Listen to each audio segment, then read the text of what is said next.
Hello and welcome back to another video. In this video, I'm going to talk about the laws of consciousness. Now, in the previous video, we had talked about the laws of the universe. That is, we had tried to understand the things that govern, or the theories that govern the nature. It is the nature that we observe, the observable universe. Now, the observable universe is not just matter interacting with matter.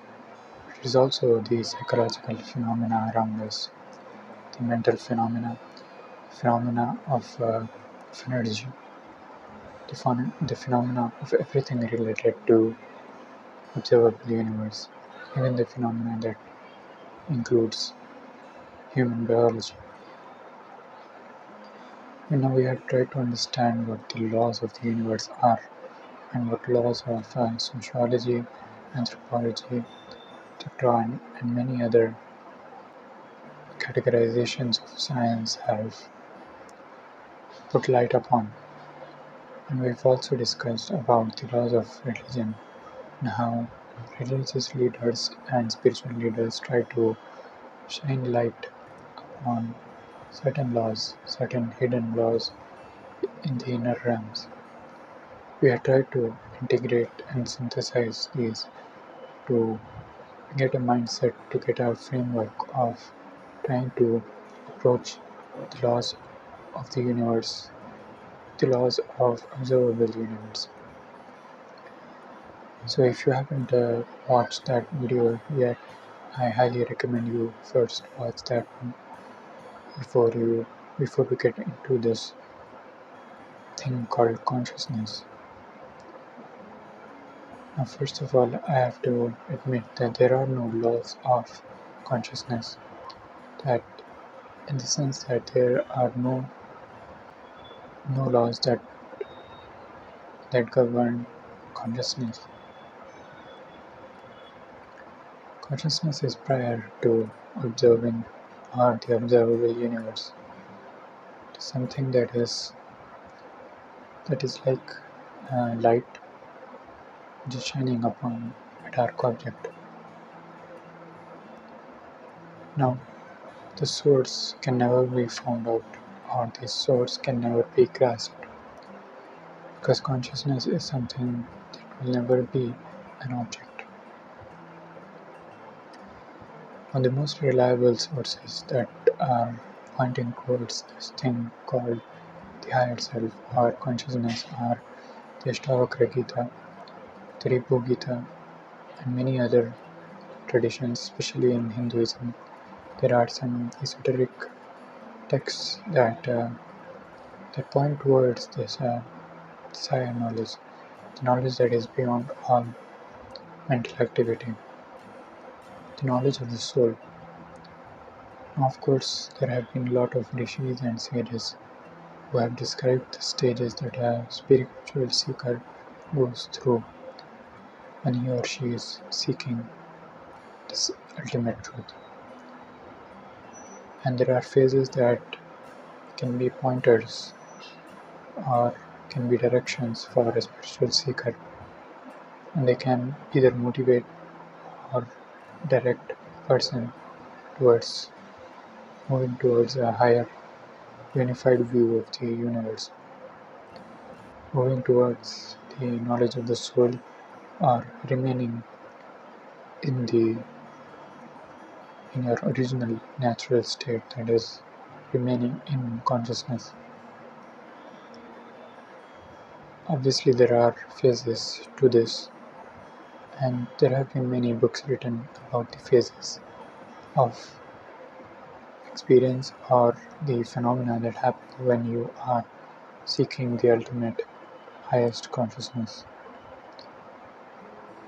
Now, in general, it has been accepted and it has been written in a book called God Speaks by Meher Baba, that there are 7 stages that spiritual seeker transcends. So in this video, we are going to talk about these phases. Unfortunately, there are no laws that govern consciousness because it transcending in a different way. So, so these 7 stages are what a spiritual seeker will find himself in. So the first stage will be the identification of the consciousness with the body, with the physical realm. Now when you identify yourself with the body, you only are conscious of the things that the body is capable of doing. So you are self-conscious about your body, you are self-conscious about your face, you are self-conscious about the things that you are, about your appearances, and you base your actions upon this identification with the body. Now the second stage and the third and fourth stage are the realms of the subtle body and the mental body, where the consciousness is identified with the subtle body and the mental body. Now this is similar, and you can do the math and try to understand what happens in these phases. When identification is with the subtle body and with the mental body, how will your actions be? What will your actions be? Now, there are certain traps that happen to a person. That is, of course, a person will be able to glimpse the nature of his consciousness, the true nature, sometimes even in deep meditation. But sometimes, in order to sustain this, in order to sustain yourself in the consciousness or in the higher self, person will have to tread a path. In this path, what happens is the impressions that the person has gathered through his physical body, through his subtle body, and through his mental body are slowly vanished. Now, here it is also important to understand that impressions should not also be gathered. That is, the gathering of impressions stop, and the already impressioned mind or already impressioned bodies, the physical body and the subtle body, start to remove their impressions. They start to shed their impressions, and eventually one finds himself being in the state of consciousness in a stable manner. Now this sudden awakening can happen also, but in order to sustain and stabilize this awakening or this position of taking the identity from the false identities that we have gathered here and putting them in self, in the self and in consciousness. Now, in my previous videos, I have talked a bit about how identities are formed, and I have showed through various examples on how we generate metaphysical desires and how we form our identities. So it will be helpful if you watch those videos before moving further. Now, once you have understood how the mind has the capability and the malleability to adapt identities, then you will be able to see how your identities grow and how far you are from your individuality. And then, when you have understood your individuality, when you have understood your purpose, and when you have made distinction between the identities that are generated and the individual identity and the self, then you are able to be as the conscious self more and more often. Now, the ultimate goal here in every spiritual tradition and the ultimate goal of all the religions is to stabilize themselves, stabilize in the consciousness. And when you try to stabilize in consciousness, you will start to see the effects, the impressions that your actions have. For example, a person who lies will be able to see that his lies have an effect on his consciousness, on his individuality, and on his identity. There is a conflict inside the mind, and the consciousness is not pure, it is not clarified. Then he starts to understand the hidden laws, that is, the moral law which governs the mind. Nobody can escape conscience. And there are many other things that a person will discover about his individuality and his identity. Now although these laws are not visible, these are obtained only when you start a path towards the higher self. And these are wisdom that can be learned from a person who is spiritually advanced. Obviously, there are no laws of consciousness, but these phases or these stages a spiritual seeker goes through are very helpful in pointing the person or the spiritual seeker towards the right path. Now, seeking or spiritual seeking is a hard journey. It is a journey where you discover things about yourself, hidden things about yourself, and discover things that you have buried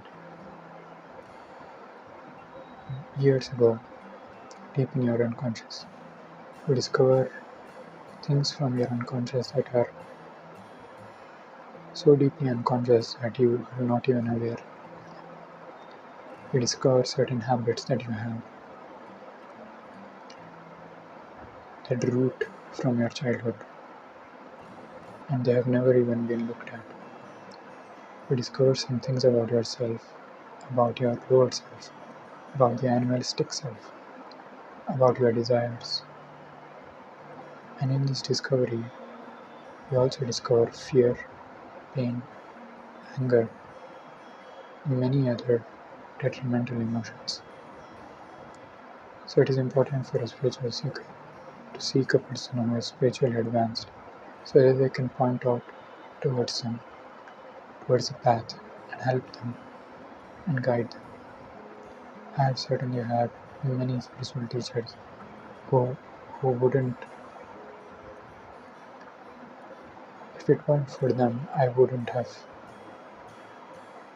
have given up this whole journey as an absurd, irrational behavior.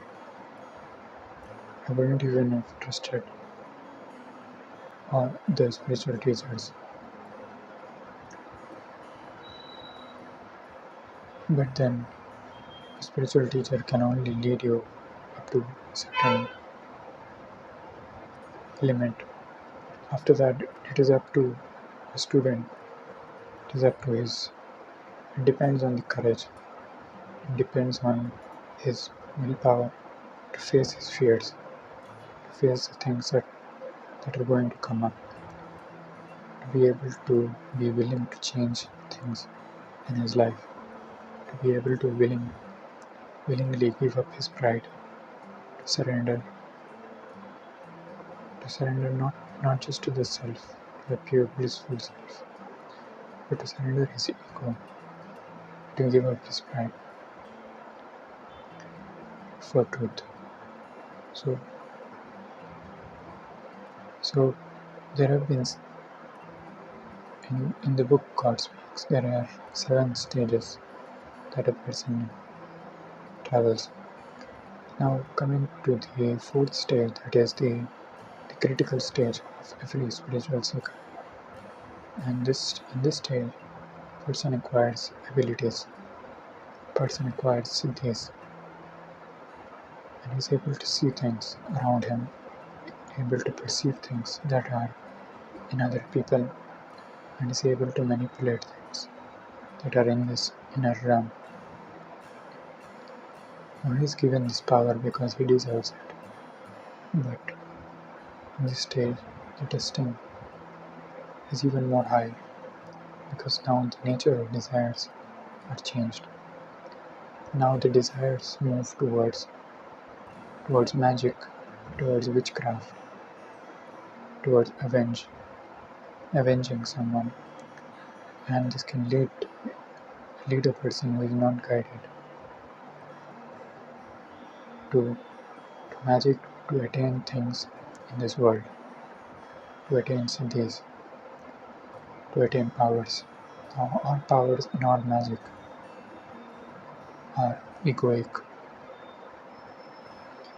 Only a person who has cultivated enough compassion can truly do things not for the sake of money or for the sake of fame, or for the sake of himself. Only when you have cultivated enough compassion, you are able to serve humanity.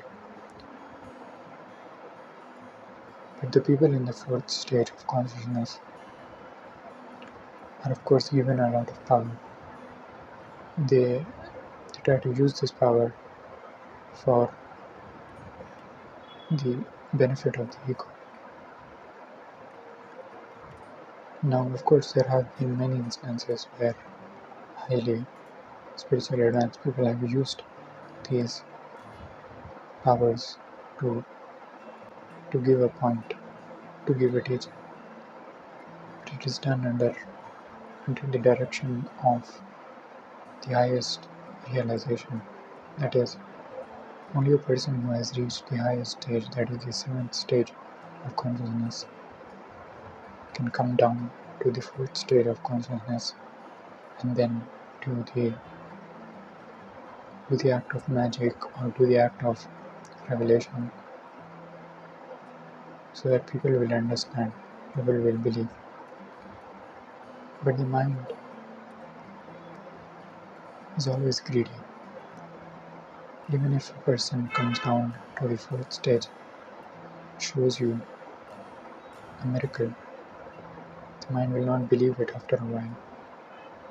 After a few weeks, the mind will crave more miracles. This will happen, and you will encounter this if you are in the fourth stage of consciousness.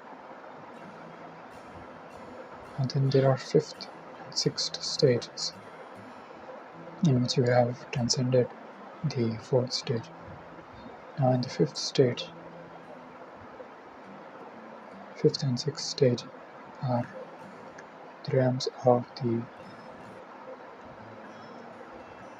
what is called in Sufism the musts. These are people who are completely dissolved in love for God, that they are not even conscious of the lower stages. They are not identified with the physical body anymore. They are not identified with the mind. They are not identified with the subtle body and the energy realms. They see that things are happening around them. They see that world and its activities are going on, but they are completely dissolved in God. There is no false identity left anymore. There is no personality left anymore. And these people usually look as if they are mad. In fact, these people will be, if they are in Western countries, termed as mad, probably put in mental asylums. But then a person who goes through this comes down through the help of perfect master. And when he comes down from this unconsciousness and regains his consciousness, his normal state, then he becomes a salik, a person who is perfected. Now this person is usually in the seventh state. A person who is in the seventh state is equal to God. He has understood the highest realization. Now a lot of people have uttered the words I am God, I am Brahman, and Analhaq, and many other words. These may seem like words that are meant to be literal things. They're not really literal. They're uttered in a state of ecstasy. That is, they are uttered when they are completely identified with God. This is the highest state of consciousness, and after realizing this, a person's is over. The purpose of life is understood. So in this video we have talked about the 7 stages of consciousness that a person traverses. Now this is based on a book called God Speaks by Meher Baba, who claims to be the avatar of this age. So be sure to read his book to get more knowledge on this topic. And I would highly recommend this book because it gives a complete understanding on these phases of consciousness. Because people might be stuck in certain phases and don't know how to get out. So thank you for watching this video. Be sure to watch my other videos and be sure to subscribe to my channel because it helps me motivate myself to post more videos. So thank you for watching this video.